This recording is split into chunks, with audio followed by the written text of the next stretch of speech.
Мен әпкелерімді жақсы көремін, бірақ әпкелерім мені жақсы көрмейді. Мені жаман қылықтармен көрсетеді, тіпті мен қаламайтын. Мені қыз болғанымды қалап бояндыратын. Және бұл маған ауыр тиетін.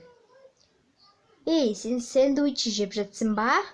Жеме, деп мені қызға айналдырып, кемсітіп, шкафты жауып кететін.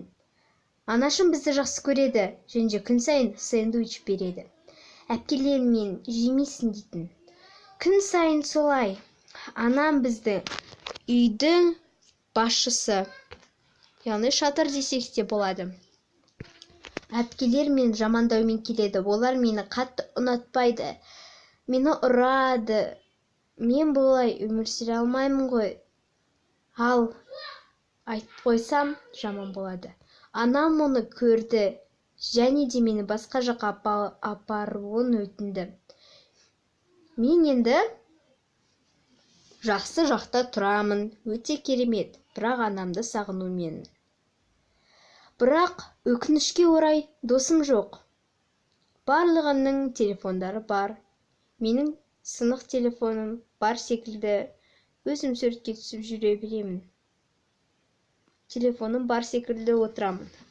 Барлығы бірге, ал мен жалғыз. Досың жоқ өте жаман. Не ақшам жоқ, не істерімді білмедім. Аш отырдым. Тіпті басқалардың тамағына қызығумен қарадым. Бәрі тастап кетті, ал мен шыдай алмай оны жеп қойдым. Күн сайын солай. Мен далада ұйықтап жатқан кезде мені ұрып кетіп қалған болатын. Мен жылаумен келемін. Күн сайын осылай. Мен анама телефон шалдым. Анам мені алып кетті.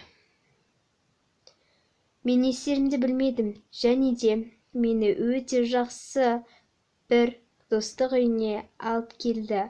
Ол жақта менімен араласатын адамдар бар. Мені жақсы көреді. Бәріміз бірге тату достармыз. Мен осы жақта бақыттымын. Менің жалғыздығымды білдірмейді. Әрі жақсы дос. Анам да қуанып қалды. Енді менің достарым бар. Мен анам үшін қатты қуаныштымын. Мен өз-өзімді қорқынышымды жеңдім. Менің жақынымда достарым бар.